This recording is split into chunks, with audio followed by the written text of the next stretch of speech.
ये है हसीनपुर, जहां आज हम आपको बताएंगे दो अतरंगी पड़ोसी के बारे में।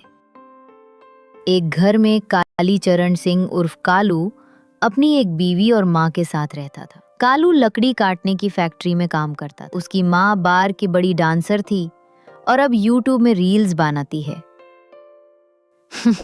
उधर दूसरे घर में लोला सिंह अपनी बीवी शीला और अपने बाप के साथ रहती थी।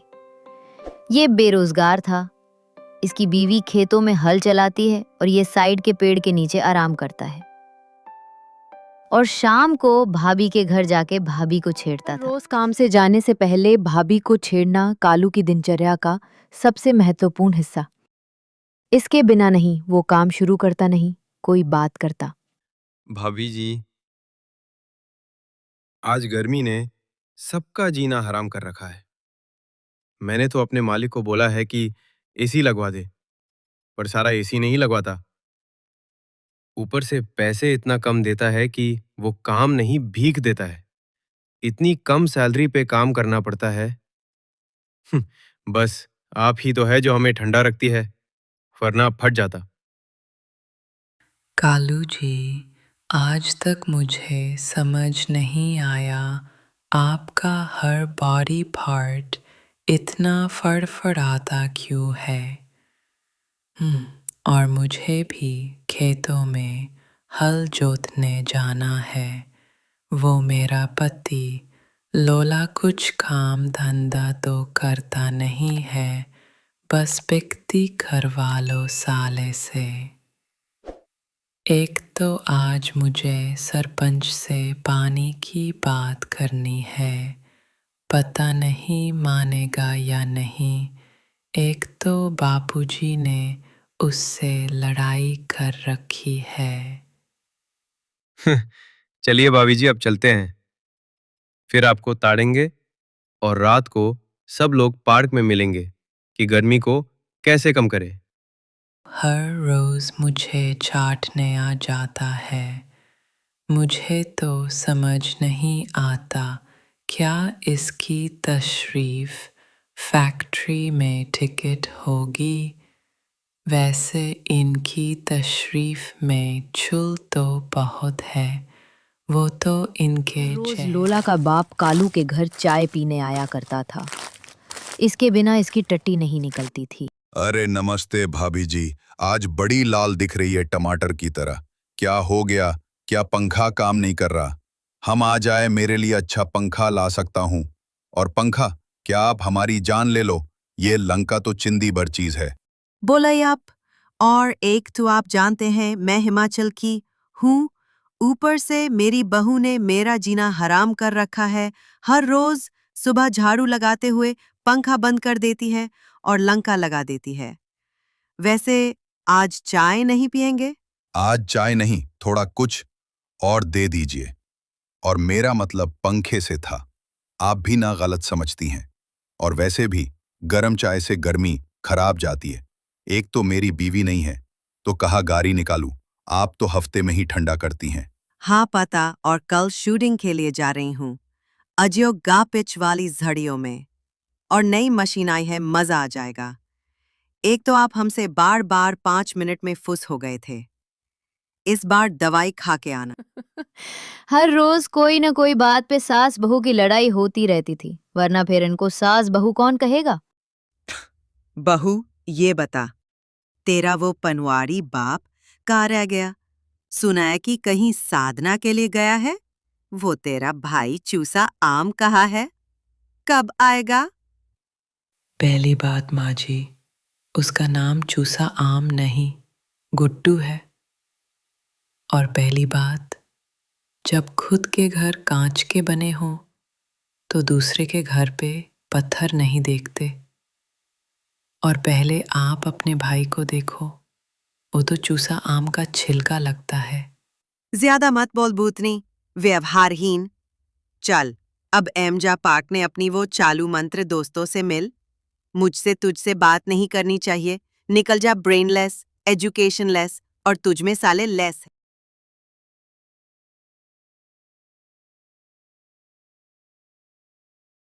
हर रोज सब लोग पार्क में टाइम पास करते थे और दुनिया भर की फालतू बातें तो इनको आती ही है। इतनी गर्मी हो रही है, कोई समाधान है किसी के पास तो बताओ, वरना ऐसे तो सब गर्मी में भाप हो जाएंगे। अच्छा, एक काम करता है परम पूज्य, मेरी लैला भाभी का भजन सुनते हैं। हाँ, बहुत अच्छा लगेगा और शांति लगेगी। चुप हो जा समाज के सचिव। पहले ये बताओ कि तुम्हारी बीवी भागी थी, किसके साथ भागी थी? जब इसका जवाब मिल जाए फिर बोलना। और किसी के पास अच्छा आइडिया है? हाँ, मेरे पास है एक आइडिया है। काम करते हैं, गोवा जाते हैं, उधर पार्टी करेंगे, मज़ा करेंगे।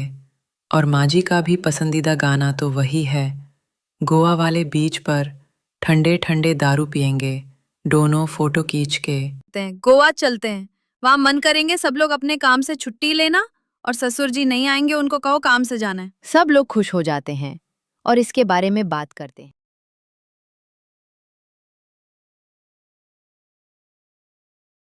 आज बहुत गर्मी थी। आज पूरा गांव खाली पड़ा हुआ था, बस कुछ पगलों को छोड़ के सब जगह पानी की दिक्कत आ रही थी।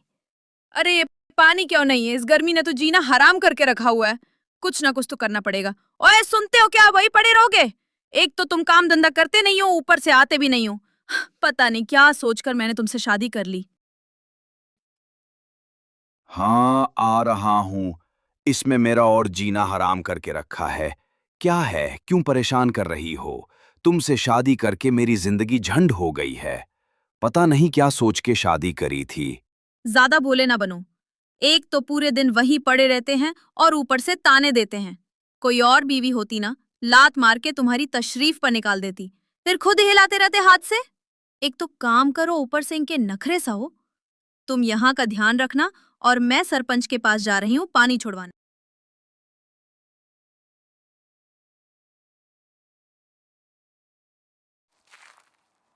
कितनी गर्मी है। ये गर्मी तो मुझे पागल करके रख देगी। एक तो इतनी गर्मी हो रही है, ऊपर से ये गर्म हवा चाकू की तरह चुभती है।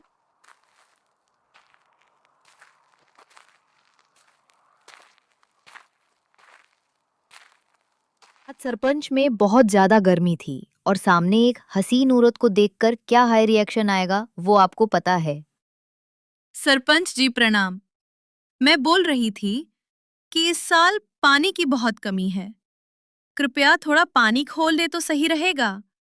आप तो इतने अच्छे हमारे प्यारे सरपंच साहब हो। अगर तुम्हें पानी चाहिए तो कुछ करना पड़ेगा। मेरी गर्मी मिटानी पड़ेगी और मेरा खड़ा करना पड़ेगा, वरना तुम जानो तुम्हारा खेत जाने हम कुछ नहीं लगते। सरपंच जी, आप जानते हैं क्या कह रहे हैं? मैं एक अच्छे घर की नाले की बीवी हूँ। मेरा पति नल्ला है, नितला है, चमन छोटाला है। तो क्या मेरे पास भी इज्जत है?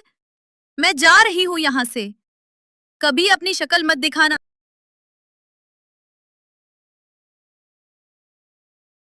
कालू अपने मालिक से छुट्टी मांगता है। साहब, हमें 3 दिन की छुट्टी चाहिए मेरे दूर, और अगर मैं नहीं गया तो उसको शांति नहीं मिलेगी। जब वो छोटा था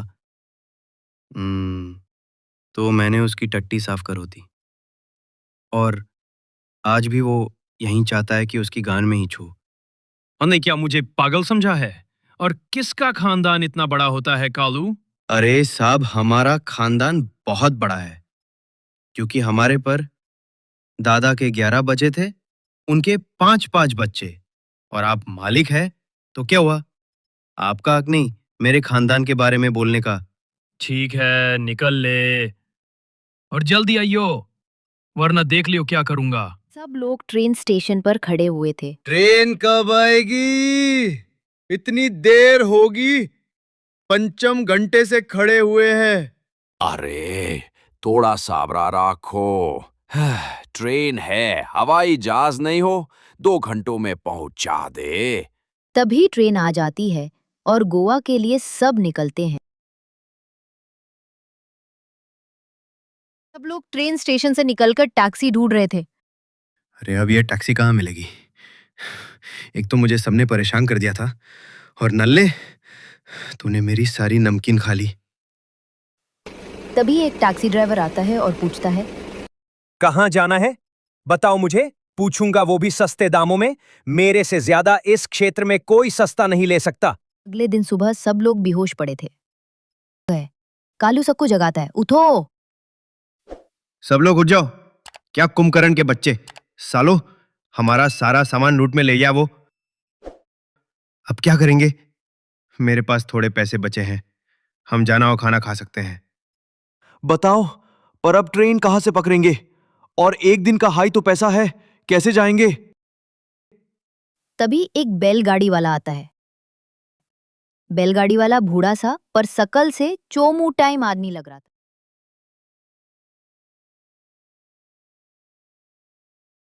लोग आराम करने बैठते हैं। रात को गम अंधेरे में एक आवाज आती है। नमस्ते, स्वागत नहीं करोगे हमारा? हमें पहचान नहीं क्या?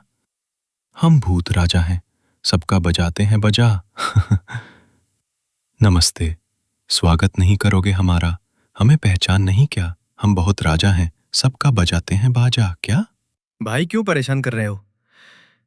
एक तो वैसे ही हम लूट गए हैं, तुम और दूसरे परेशान कर लो।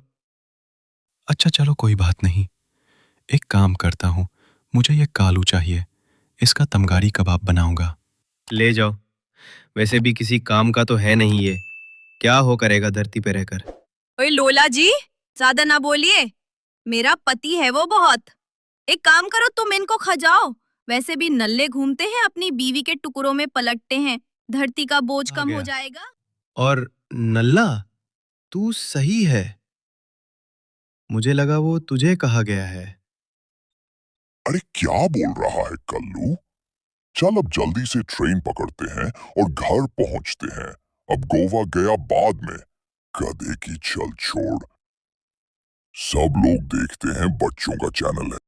अहो, मुझे पता चला तू मेरे बिना गोवा गई थी। जरा बता सकती है? मुझसे पूछना क्या तुझे सही नहीं लगेगा? और तू अपने आप को सबकी माँ समझती है। जरा बता दे, मेरा मन नहीं करता क्या घूमने का, अपने प्यारे लोला के पापा के साथ घूमने का? जरा बता दे आज। माँ जी, मुझे लगा आप जाएंगी नहीं। अब ठीक है, मुझसे गलती हो गई है। अब आगे क्या बोलूं मैं? चलिए माँ जी, अब सब खाना खाएंगे, टाइम तो हो गया है। हर हफ्ते कालू की माँ और शीला का ससुर यहाँ प्रेम संबंध बनाते थे। तभी एक पुलिस वाला आता है। तुम्हें शर्म नहीं आ रही? तुमको बुढ़ापा आ गया पर जवानी नहीं गई। बुढ़ाऊ, क्या तुम उस नल्ले के बाप तो नहीं हो? हसीन कॉलोनी में रहते हो। चलो तुम्हें मैं अभी पकड़वाता हूं और तुम्हारी करिश्माई बताता हूं। कितने में बिकोगे दरोगा? जल्दी बोलो, मेरे पास टाइम नहीं है। और इसके बाद अपना मुंह मत दिखाना। चलो फटाफट से 5,000 निकालो, और मुझे भी कोई शौक नहीं तुम्हारा चेहरा देखने का। खड़क सिंह पैसे देता है और अपना प्रेम संबंध बनाता है। मतलब कालू की बीवी घर के बाहर काम कर रही होती है। तभी लोला आता है। भाभी जी नमस्ते, ये कालू आपसे बड़ा काम करवाता है। आपकी जगह में होता ना तो इसकी लाट मर के घर से निकल देता। और हाँ, आप क्या बोलते रहते हैं? और वो मेरे पति हैं, अगर आपने कुछ बोला तो मैं सहूंगी नहीं। अरे सॉरी भाभी जी, हमसे गलती हो गई। वैसे कहा है कालू, दिख नहीं रहा क्या? मार तो नहीं गया खाई में? वो सपने भी तो अजीब देखता है। एक तो साले की किस्मत ऐसी है, उसके चक्कर में कोई गोवा नहीं जा सका। उनकी क्या गलती? अब किसको पता था वो एक्सी वाला चोर निकलेगा और आप चले जाएंगे। एक तो आपकी बात अभी मेरे पल्ले नहीं पड़ती, और जो पड़ती है वो अच्छी अगली नहीं सुबह लगती। जब सब सो रहे और शीला काम कर रही है, तभी उसका ससुर आवाज देता है। बहू जरा यहाँ आ जा, मुझे तुझे कुछ दिखलाना है। माया देखती है, फसलों में पानी चुका होता है। ये कैसे हुआ ससुर जी? पर पानी तो सरपंच ने मुझे बंद कर दिया था, और नहीं मैंने उसका खड़ा करा है, तो ये सब कैसे हुआ? बेटा, अब अच्छे से काम करो, और अब तो हमारे सरपंच से अगले चुनाव में मिलेंगे। ना उसको मैंने उसकी औलाद दिखा दो तो मेरा नाम भी खड़क कालू जब सिंह नहीं। खाना खा रहा था तभी उसकी बीवी पूछती है, नहीं, आपके माँ के पैर खबर में है। पर बुढ़िया को गोवा वाले बीच पे दारू पिएंगे, फोटो खींच के गाना गाना है? नहीं। जैसे जैसे आपकी माँ की उम्र होती जा रही है, वैसे ही उनकी जवानी दिख रही है। जब आपके पापा जिंदा थे तो देखा था आपकी माँ कितनी संस्कारी थी। तभी स्क्रीन खुलती है। हेलो बहू, मैं गोवा पहुंच गई। जैसे तूने मुझे नहीं बताया, मैंने तुझे नहीं बताया। अब गाँव में नाचूंगी, ओए होए। गोवा वाले बीच में ठंडी ठंडी बियर पिएंगे, डॉन नो फोटो खींच